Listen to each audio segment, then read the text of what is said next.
Good morning and welcome to First Mover, your first global look at today's action in Bitcoin, blockchain, and digital assets.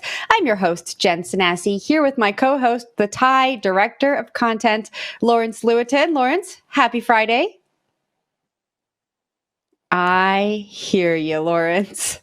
Let's take a look at the markets, starting with Bitcoin. The CoinDesk Bitcoin price XBX index is at 29,868, dipping below 30K yesterday, and then just kind of bumbling along. Let's see if Ether is following suit. The CoinDesk Ether price ETX index is at 1,894, down just over 1%, and looking very similar to Bitcoin this morning. And the DFX CoinDesk's DeFi index is, I believe, up about 1%. Let's see when we get it on the screen here. There we go. I was right. Up about 1.7% at 132. Now, let's take a look at our top story today. It is all about Sam Bankman-Fried and the FTX Saga. According to a Fortune article, Lawrence, a lawsuit alleges that Sam Bankman-Fried's brother wanted to use the FTX Foundation to buy an island nation and set up an apocalypse bunker. Do you remember when King Leopold bought a country? It was called Congo. You know what he did there. Do I need to go into detail? No, you probably learned it in history. I don't think we need to white guys with a lot of money think that they could just go out and buy any country south of the equator. It's amazing. They think that that's what they can do with their money. Oh, no, never mind your history. Never mind your culture. Never mind your desire to control your own fate. I'm a rich white guy who made money from crypto from my brother. Here, let me buy your country and own you. Okay, that's great. Wonderful people here. Wonderful people. I'm so excited that this is what represents crypto to the world. Oh, God. Thrilling. Oh, yeah. And if there's a global catastrophe, the country with the lowest elevation, 10,000 people, that's where I want to put my bunker. I don't know about you, but my people have problems with people who like bunkers. Lawrence, I love a good Lawrence rant on a Friday morning. I think I had enough of these. I had enough of this. Sam, you're watching. We know you watch the show. Sam, crazy. That's just crazy. And it's insulting to the people of Micronesia. It's insulting to the Pacific Islanders. It's insulting to everyone south of the equator. Apologize. Sorry.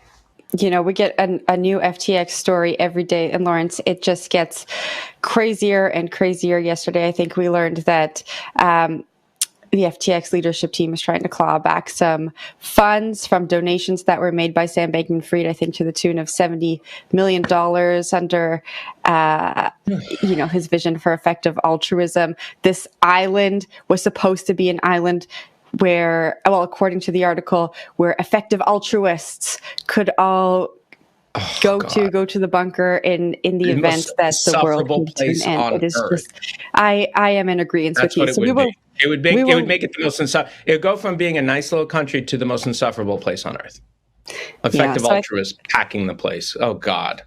Let's leave that story there. I'm sure we'll get more developments as the days go on. But Lawrence, we're talking about the markets first this morning. Yes, we are. And Bitcoin, is, of course, down below 30,000, even though traditional markets kind of boring. But joining us now to discuss it is none other than WisdomTree's head of digital assets, Will Peck.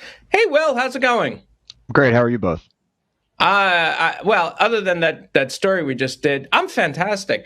Listen, we can't talk to WisdomTree unless we talk about ETFs, because obviously WisdomTree, one of the companies that applied for an ETF. The clock is ticking with you guys as to whether or not the SEC will accept or reject you. And I think it's 5 other applications here. I'm not saying you personally, but you're head of digital assets. I assume you had some role in this. So I got to ask a couple of questions. We saw this rally into 30,000 with the applications. What happens on the outside chance that somebody gets approved? You've had your applications rejected before. first of all, what would make you think that this would work? Second of all, what happens if, let's say, one or two of these go through, one or three or four of them get rejected? What happens to the market? How does it interpret it? Yeah, I think it's a great question. Look, I can't comment on our specific filing. Obviously, I mean, I think everyone's followed that the big kind of change in some of these current suite of filings has been around a surveillance sharing agreement that's contemplated with some of the spot markets in the U.S. Named Coinbase recently. So, obviously that's been one of the SEC's big concerns is potential for market manipulation. They didn't feel like there was a regulated market of sufficient size that was providing that sort of surveillance sharing agreement with the ETF listing exchanges. And so I think you're seeing a lot of people put in place something to address that. And that's been the change, but it's no crystal ball. You can't really forecast it. From our perspective, we just want to work productively with the SEC, and we think a spot Bitcoin ETF is the right execution for an ETF as opposed to futures in the U.S. market. So, we'll keep working at it. I think it would make a lot of sense for investors who want to get that, but again, no crystal ball and no timing on when that might, get approved or things could change. So you have Coinbase in your surveillance, correct? And everyone seems to. Well, as a technical matter, it's the exchange makes a filing called the 19B4 that so our exchange is CBOE, and they've named Coinbase in the surveillance sharing agreement. Got it. So they're sort of involved. And so, what do you think is going on here in terms of let's get down to nitty gritty on price here. We saw some of the alts obviously rallied with XRP, namely Lumens, Stellar Lumens, which had a nice little rally to coincide with it because same founder-ish kind of sort of Jeb McCaleb, and somebody might have copied and pasted some code here and there. Okay, that's great. Nonetheless, this is, those guys went up, but then you also saw Solana. You also saw Matic, all these other altcoins. They kind of went up. Now they're down kind of significantly, especially over the last 24 hours. What happened?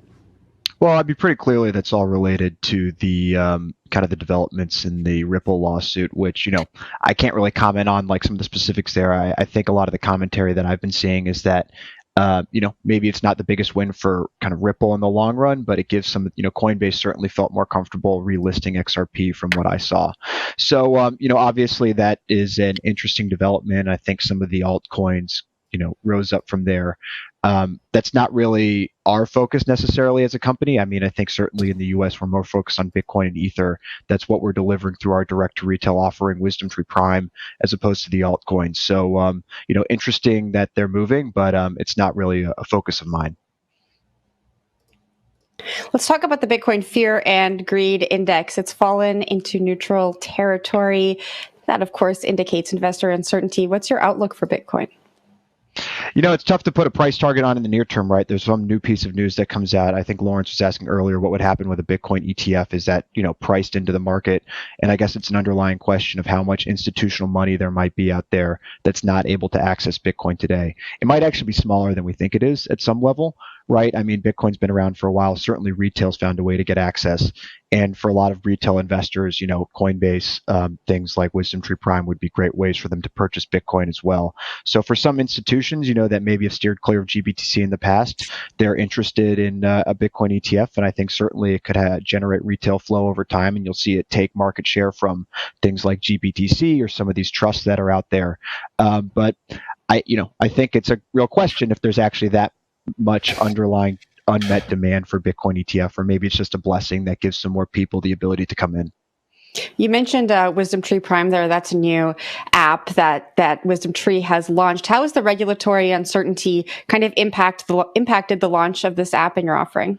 Not really so much. I mean, like I said, we haven't been focused on some of these altcoins where more of the securities implications comes. We're just doing Bitcoin and Ether as a crypto assets. I mean, really what's interesting about WisdomTree Prime is blockchain-enabled finance is what we call it, bringing real-world assets on-chain to deliver a better retail financial services experience. So WisdomTree is a big believer in tokenization. We believe it can be the next wrapper for asset management and financial services. And we've been working trying to go through the front door of regulation through things like our digital funds, which are effectively 40 Act registered mutual funds with a tokenized share record, allowing you to have kind of an on-chain financial services experience using these real-world assets for things as basic as U.S. Treasuries, as equities, etc.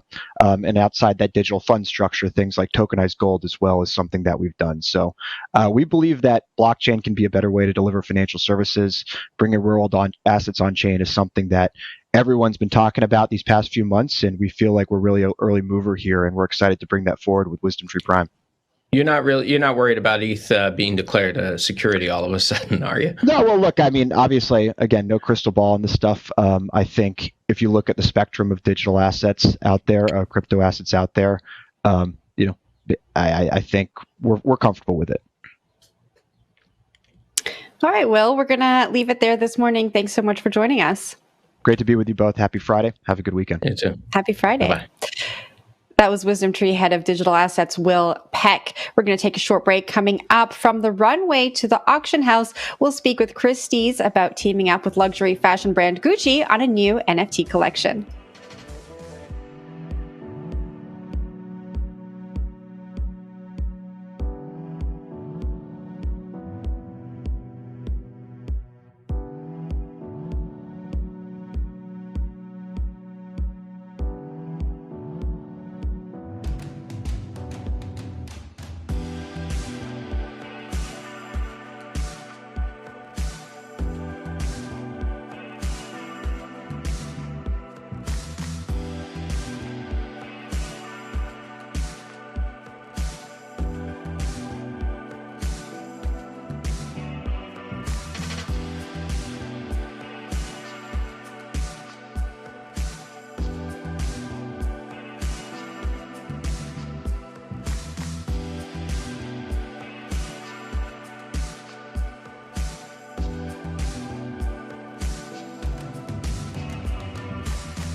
Welcome back to First Mover. Christie's continues to embrace Web3. The auction house has teamed up with luxury fashion brand Gucci to release a digital art NFT collection that features works from various generative artists, including decentralized autonomous artist Botto. Joining us now is the artist and guardian of Botto, Mario Klingemann, along with Christie's manager of digital art sales, Sebastian Sanchez. Welcome to you both. Thank you. Good morning. Good morning. Great to be here. All right, let's dive right into this. Sebastian, let's talk about this. NFT markets are down. We're definitely in a way different place than we were back in 2021 when NFTs kind of started booming. Tell us about the partnership with Gucci. How are luxury brands thinking about the space right now? Yeah, Gucci came to us because they wanted involvement in the Art Tech Summit, which just happened over the past 2 days. And the idea was to create a collection around that with them in collaboration. We've worked in the past together. We brought one of their first NFTs to market, I think last year. And yeah, the idea was to bring generative AI was kind of the original idea, and then we sort of expanded that to just generative systems in general. So the collection it showcases everything that's happening in generative art and generative fashion and sort of everything in between, because it's a real spectrum right now. I mean, there's generative 3D garments and there's abstract generative art that has references to textiles and patterns in production. So my goal and Christie's goal and Gucci's goal was to really showcase all of the above.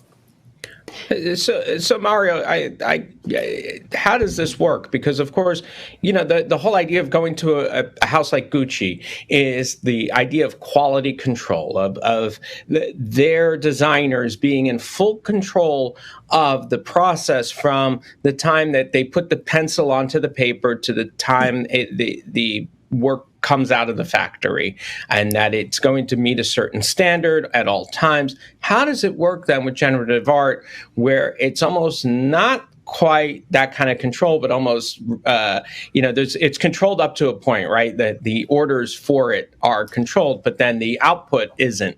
How does that quality control as an artist, how does that happen?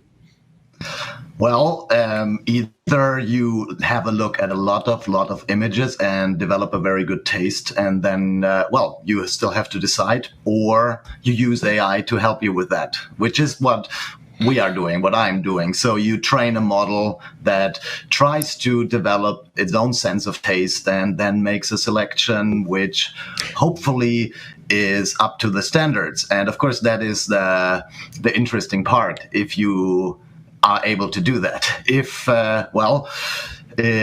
the art that is created gets recognized, gets sold, of course. And, with Botto, I must say, it seems to work.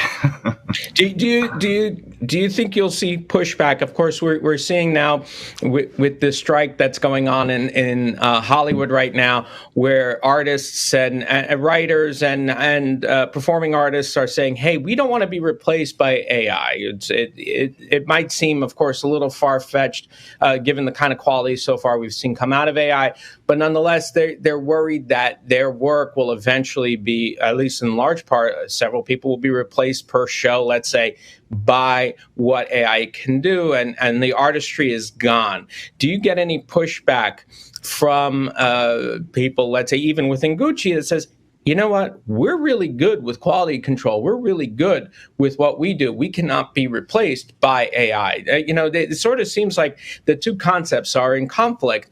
How have you heard anything? Have you gotten any, I don't want to say pushback, but at least some commentary from the people in the House of Gucci?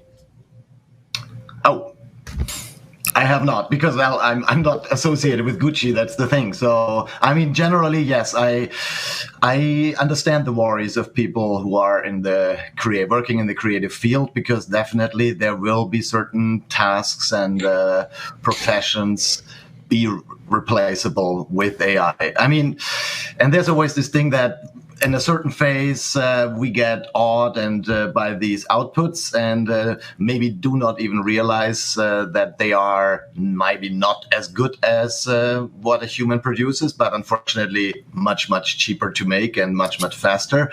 So I believe that, there will be a shift. There will be plenty of new ways of working with it. And of course, ideally, there is kind of people embrace working with AI and add it to their repertoire, what they're working with. But interesting with Botto, so far there has been no pushback. But I definitely, in the general artist community, I noticed that some people are very worried. And so I think if you are a digital artist, you have to be more worried than if you are working with actual physical media, because our appreciation for craftsmanship will not go away so quickly. So I guess we might have a short phase where AI is very fashionable, but in the long term, I believe we will still kind of see the value in human labor. Sebastian, regulation has been kind of the theme of this industry over the past, I don't know, well, for its entire existence, but especially over the past 2 months. Any concern from Christie's perspective that regulators are going to start looking deeper at NFTs? Have any regulators come to kind of look into how Christie's is working with NFTs, especially given how some other countries are starting to look at these different niches of the crypto space? Honestly, not that I'm aware of. We're very compliant. We have a very strict policy across the entire department. If you can imagine, we're a very old company, and regulation and compliance has been at the forefront of our business for 250 years. So, no major red flags at this point. Hoping that the government doesn't see NFTs as. Hopefully they allow NFTs and everything is okay, and it's another medium in which artwork can be transferred. Can only speak on the art angle, but that's what I hope. Nothing has happened in terms of red flags and regulation at this point. So no concerns on your end, Mario. We have to ask you. So we have this decentralized autonomous artist. You've told other publications that your overarching idea is that Botto becomes its own entity. First, can you just unpack what a decentralized autonomous artist is for us, and how this vision kind of comes to fruition for you? Well, so generally the question is, is it possible with all the technical means we have now to create an entity that is a machine, but we perceive almost like a persona that we kind of see really as an artist. So what does it take to be an artist? That's the first question. What do you have to do? So, Botto is kind of my brainchild, and it consists, I call it a trinity, because you cannot use just an AI alone, because an AI alone does not really have any motivation. So the trinity is the AI, which is the brain. Then you have the community of stewards, of human stewards, which kind of help Botto along developing its taste model by voting on Botto's proposals. So every week, Botto selects 350 what we call fragments, so its works, and they are up for votes, and the community then picks a winner. And that gets then minted on SuperRare and auctioned. And the third part of the trinity is its lifeblood, which is Botto the coin. So in order to join the community, you stake Botto, and that gives you voting rights. And and in the end, like, if a work sells, and that's also kind of an answer to the question, like, what do we do if machines kind of replace our creative jobs?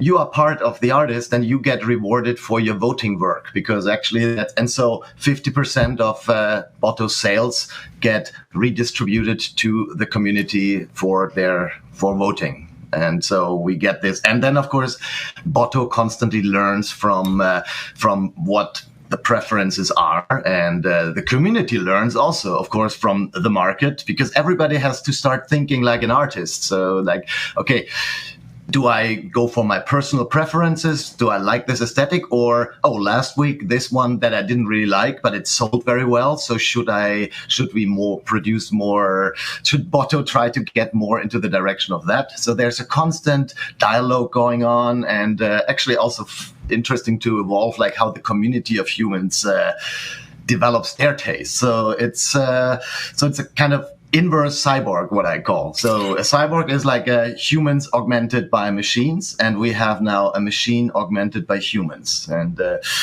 so far, and of course, as Botto's father, I'm extremely proud that another checkbox down the bucket list of what an artist has to do has been achieved, being kind of part of Christie's auction. So I think Botto is in a pretty good space to kind of be seen as an artist, as a persona. So it's like a DAO meets art. Yeah. Meets Terminator.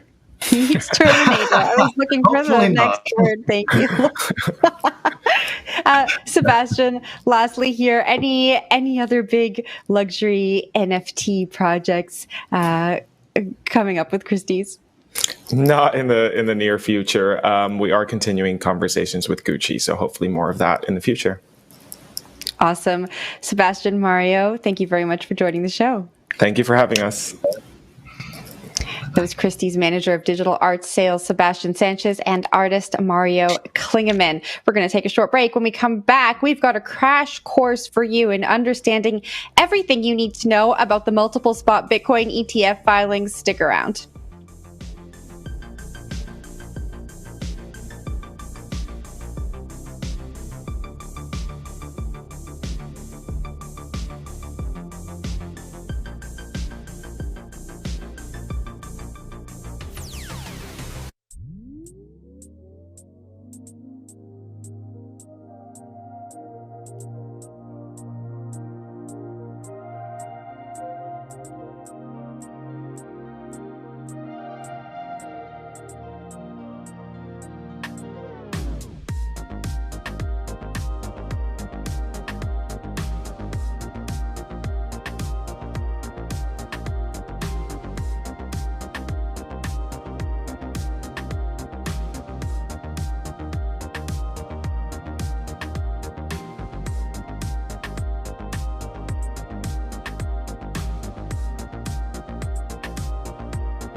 The State of Crypto is presented by Tron, connecting the world to the power of cryptocurrency. Welcome back to First Mover. We've got the 411 on ETFs for you. Classes in session for understanding everything you need to know about the spot Bitcoin ETF race. Joining us now to discuss is ETF Think Tank Research Director Cinthia Murphy. Welcome to the show, Cinthia. Hey, good morning. Thanks for having me. Good morning. Now, we've seen a flurry of spot Bitcoin ETF applications from multiple major TradFi players, including BlackRock. First, let's get down to the nitty gritty here. Explain what a spot Bitcoin ETF is. Yeah, the big issue here that we're trying to solve in the ETF world is that as direct an access to Bitcoin as you can have in a pool type of investment. So today, all you can really access in Bitcoin through an ETF is futures-based products.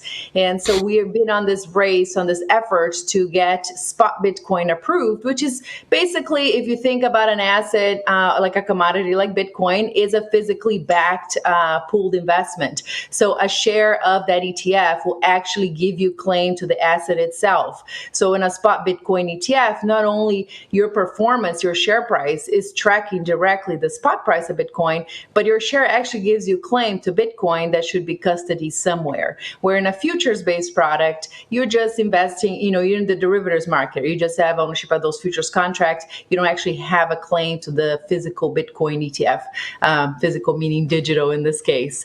So the market has been really trying hard to get through the regulatory scrutiny an opportunity to offer investors as direct an exit as you can on a regulated type of investment, which would be a spot Bitcoin ETF. The question I think some people have here is what exactly, you brought up the differences, but from an exposure standpoint, one would think that a futures ETF would have roughly the same kind of price movement as a spot ETF. And if your goal is, I want full exposure to Bitcoin, but I don't really care about actually, if I really wanted to own it, I'd go out in the market and buy it from an exchange and hold it and do my own custody, etc.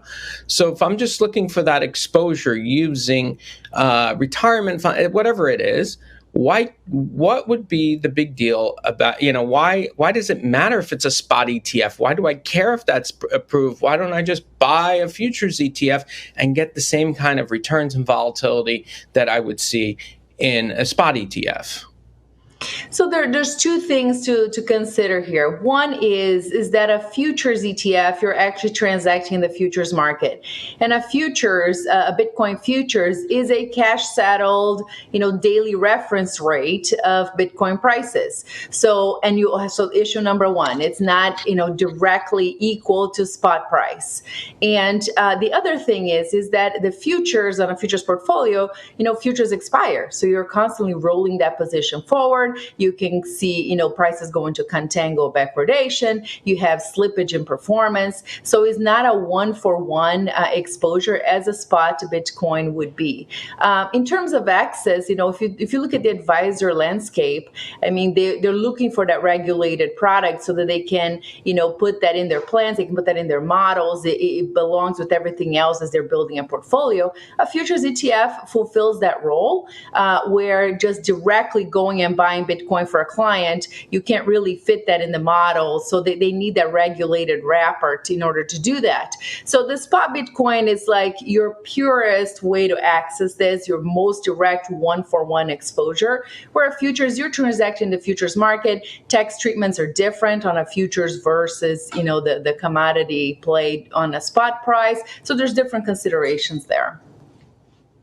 Let's talk about this surveillance sharing. This is not the first time we've seen spot Bitcoin ETFs filed, but the major difference here is the surveillance sharing that Coinbase has reached an agreement with CBOE's BZX exchange. Talk to us about what this is. What does it entail?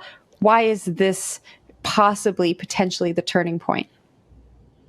Yeah, it's interesting because to me, it's almost like the ETF issuers are getting smarter and smarter on their arguments. Typically, stock exchanges, securities exchanges have surveillance sharing agreements that are established with the brokers transacting in those exchanges, which is to just, sniff out nefarious trades. So, it looks for any kind of trade that's either trying to spoof or manipulate volume, manipulate price. And so they have these agreements and they can kind of keep an eye on these trades and reach out to the broker and say, hey, this doesn't look right. Let's intervene. Let's figure this out. In the crypto world, that doesn't exist because, no crypto exchange like a Coinbase, for example, they're not regulated. So the idea of the surveillance agreement with somebody like a Coinbase, it's cool at face value. It's like it's issuers saying, hey, SEC, you're concerned about this kind of thing. You want control. You want to ensure investor protection. You want to prevent manipulation, fraud, all this good stuff. So fine, we will do surveillance sharing agreement. Coinbase agrees, we will do it. But, is it a moot point? Because Coinbase is not regulated by the SEC. So in theory, if they spot something that looks nefarious, who's going to enforce an action on them? Because the SEC, it would be an overreach. SEC has no reach into Coinbase because Coinbase, should Coinbase be under the CFTC instead? Should be under the SEC? There really is no one regulatory body that has oversight over a Coinbase. So the surveillance sharing agreement is an interesting move because all it really accomplishes is trying to address SEC concerns and it pushing that conversation forward, a conversation that has been pretty much stagnant for a decade, stuck on this, surveillance and control and protection conversation. And so issuers are pushing that, saying, here, we agree to come up with some surveillance agreement, but, is it really going to be effective without an actual regulatory oversight, which currently nobody really has over somebody like Coinbase? It becomes kind of a tricky point. Do you think we're going to get an approval on any one of these applications? So the next date we're all watching is mid-August, when there should be some kind of either decision on, I think, the ARC filing or punting, which is probably where we're going to see. I'm sure the guessing game right now is insane. So there's a lot of people saying this happens this year. I mean, at our firm, we haven't really changed. We don't think this really solves any problems until Congress steps in and decides who regulates all of this. Is it the SEC? Is it the FTC? Is it a combination of both? Are they going to create a digital regulatory site? Until Congress takes a step here, it's unlikely that any of this is truly solved if these concerns are legit, the concerns that the SEC has been raising for 10 years. So we are looking at 24 to 36 months before we actually get a spot Bitcoin ETF. We're being on the conservative side. But there's a lot of people betting that because BlackRock is now in the game and they're the largest asset manager and they're well connected, that it could change. But it's anybody's guess at this point. All right, Cinthia, we are going to leave it there. Thanks so much for joining the show. Thank you for having me. That was ETF Think Tank Research Director Cinthia Murphy. All right, Lawrence, we are turning it over to you. The TIE recently conducted a study of over 350,000 unique unlock events involving more than 100 tokens. The team examined white papers, blog posts, vesting contracts, public forums, and private communications for each token. Talk to me about the findings here, Lawrence. Unpack what's going on here. Yeah, this was interesting, actually, and this is part of a presentation our own Sasha Cavalli gave in Paris for ETH 6. Shout out to my cousin Sasha. He's actually not my first; he's my sixth cousin, but nonetheless, don't ask how we know. We know. And Sasha, looked at, and the team at the TIE looked at unlocks. Unlocks are, of course, when a token releases in a nutshell, they'll release a set amount of tokens to investors or developers, things like that. And what they did was they looked at going back, as you said, 350,000 events, 100 some odd tokens, and they looked at it since 2016. So this is going back several years. And what they noticed is something interesting, that when, as a percentage of the average daily volume over 30 days, that if you look at it, and I think we have the first chart here, if you look at it, you see that all of them go down, right? So right before that event, 0 day, which is the day of the unlock, you'll see that in general, the ones that have a large amount of unlocks relative to the average daily volume, over 100%, so double the unlock. That doesn't mean it hits the market. Those tend to fall further than the ones that are small, let's say less than 1%. You'd expect that, say, oh, well, it's a small amount that's hitting the market. But then something interesting happens. The day of the unlock, a few days after the unlock, all of a sudden you see with the ones that are more than double the amount of daily volume, the price shoots up, so to speak, on average about close to 5%, whereas everything else kind of goes up a little bit, right? And then all of a sudden it sells off and it goes down below the price of the day of the unlock. So what does that explain? What's happening here? So what probably is happening from what we gather is that on the day of the unlock, traders are like, oh, that wasn't so bad. Didn't destroy the price. I'll buy a little bit more. So they buy a little bit more. And then guess what happens? All those people who receive the unlocked tokens after a few days go, hey, look at the prices are going up. Better sell into this rally. And boom, they flood the market with these unlocked tokens. And so you have that bump up. And then all of a sudden, boom, it goes down again below the day of the unlock. So that, if you're developing a trading strategy, that might be something to look out for. You see the size of the unlocks. And in my newsletter, I actually always show kind of some of the bigger ones that are like, more than double the daily average. And that's the reason why, because you have interesting things like that.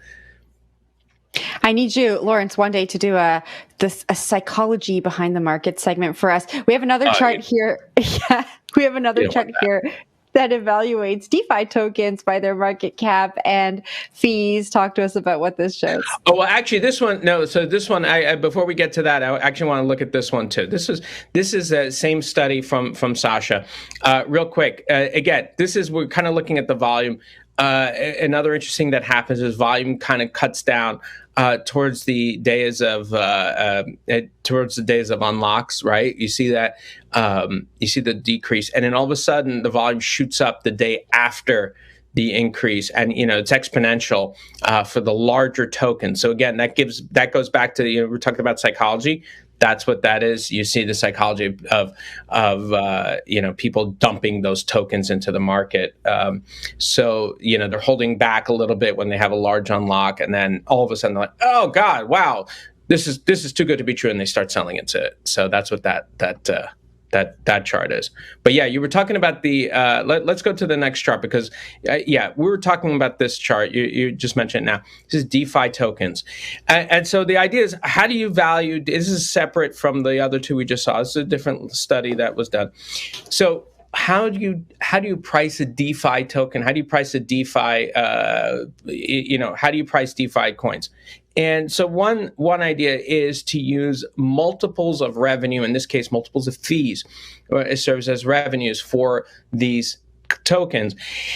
And what's interesting to note is that there was a compression that happened a while ago, where prices relative to, so the market cap divided by the fees received, right, it compressed down to about 10x. Well, why is that interesting? 10x is roughly, more or less, where software as a service companies, how they value 10 times their revenues. So it was almost the same concept, right? That these DeFi tokens, these DeFi platforms, et cetera, were serving as software. And so in a way to value their overall, to come up with a market cap, it seemed that they were following the same pattern as things became more established, and it's followed the same pattern as software as a service. But look what's happening very recently on the right side of that. That chart, we're seeing some rich valuations relative to revenue. So it's breaking that pattern. We're seeing things like, we see kind of like Uniswap is staying at 9 times its revenue, but then we're getting things like Compound is 27 times its revenue. The Graph 33 times its revenue. So it's no longer 10 and change. It's multiples of that. It's gone up tremendously. Again, people who are looking at relative valuations, that's one way to do it. If you're looking at it as a way to trade, and if you're a value investor and you somehow think that there's value in DeFi, okay, so which is richly valued relative to its revenue, that gives you a clue. Lawrence, it's been such a pleasure hosting with you this week. Have a great weekend. I'll try. Thanks for watching. I'm Jen Sanasi. That's Lawrence Lewitton. We'll see you on Monday.